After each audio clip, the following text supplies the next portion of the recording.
बिहार की राजनीति में रोज रोज खुलासे तो हो ही रहे हैं, आरोप प्रत्यारोप का भी दौर चल रहा है, लेकिन जन सुराज के सूत्रधार प्रशांत किशोर ने एक ऐसा ब्लास्ट किया है जिसकी गूंज दूर दूर तक सुनाई दे रही है।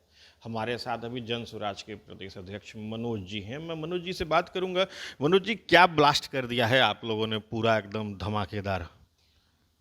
नहीं, बात यह है कि एक ऐसी राष्ट्रीय पार्टी जिसका प्रमुख मुद्दा रहा है चाल चरित्र और चेहरा, उसके ऊपर गहरे सवाल उत्पन्न हो गए हैं। कुछ दिन पहले हमने बिहार के स्वास्थ्य मंत्री श्री मंगल पांडे जी का चेहरा आप लोगों को दिखाया था। उसी क्रम में एक दूसरे दिग्गज नेता बिहार के बीजेपी की संस्था में हैं श्री दिलीप जायसवाल, और उनके बारे में जो कुछ प्रशांत जी ने बतलाया वो अपने आप में, जिसको बोलते हैं आई ओपनर है। जिस तरह के चाल चलन से एक माइनॉरिटी की फैमिली के साथ दुर्व्यवहार किया गया, उतना ही नहीं उसे बुरी तरह से परेशान किया गया और उस फैमिली की प्रॉपर्टी को हड़प लिया गया। उसके अलावा उसी प्रॉपर्टी का मिसयूज़ करके लगभग हर पार्टी में हर इन्फ्लुएंशियल आदमी को कैसे कहें, उनकी मदद करके आप राजनीतिक और कई तरह के पायदान चढ़ चढ़ के आप यहाँ पहुँचे हैं जहाँ पर आप बीजेपी के प्रदेश अध्यक्ष बन गए हैं। तो किसी न किसी को तो पता होना चाहिए कि उनके इतिहास में क्या क्या छुपा हुआ है। उसी इतिहास को थोड़ा कुरेदा गया है और बात जनता के सामने रखी गई है। तो ये आपने सही कहा कि उस इतिहास को कुरेदा गया है, लेकिन ये ठीक विधानसभा चुनाव के पहले पहले भी तो कहा जा सकता था। जी हाँ, बिल्कुल सही बात है। लेकिन जो कुछ हम पिछले कुछ दिनों से कहते आ रहे हैं, चाहे वो बिहार में भ्रष्टाचार हो, बिहार में कानून व्यवस्था की कमी हो, कई तरह के एलिगेशंस लग रहे हैं, कई हत्याएं हो रही हैं, कई तरह के दंगे फसाद, बलात्कार, मेडिकल सुविधाओं की अकर्मण्यता कह लें, इन सब के बीच में जिस तरह से बीजेपी ने एक सुपीरियर फेस दिखाने का प्रयास किया, ये उसके जवाब में है।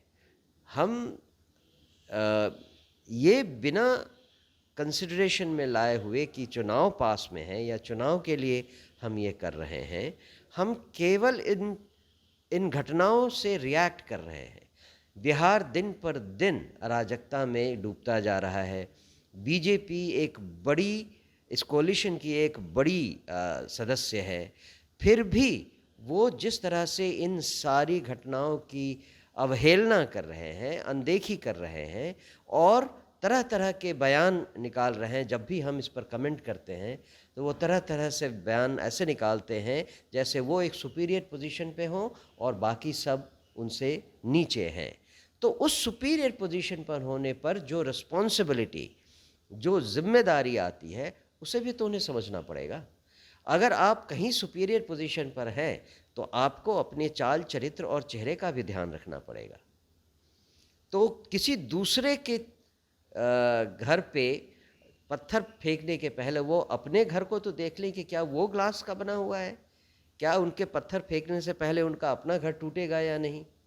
ये ज़रूरी है समझना, और ये बात बिहार की जनता को भी समझना ज़रूरी है। पीके ने जब एक तरीके से ये ब्लास्ट किया, सारी बातों को पब्लिक डोमेन में रखा, तो उन्होंने एक तरफ जहां बीजेपी को निशाने पे लिया, साथ साथ उन्होंने आरजेडी को भी निशाने पे लिया।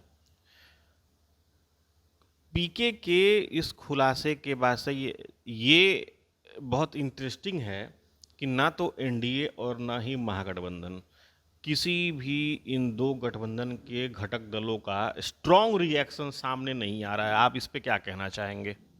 किस बात का रिएक्शन देंगे? सच्चाई को कब तक वो छुपाएंगे?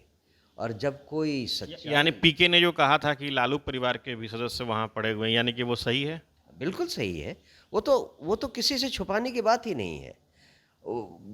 जिन लोगों ने दिलीप जायसवाल का फेवर लेकर अपने रिलेटिव्स को एमबीबीएस की डिग्री दिलवाई है, ये खोजना किसके लिए डिफ़िकल्ट बात है? उस कॉलेज के रिकॉर्ड्स देख लीजिए, उन लोगों की डिग्रियां देख लीजिए, उन लोगों के एडमिशन प्रोसेस देख लीजिए, कितने लोगों को मैनेजमेंट कोटे से डाला गया है ये देख लीजिए। ये सारा तो रिकॉर्ड में है। किस किस चीज़ को छुपाएंगे आप और कैसे छुपाएंगे? तो जो कुछ भी प्रशांत किशोर ने उस दिन कहा वो सब वेरीफाएबल है, जिसको कहते हैं, इसको साबित किया जा सकता है।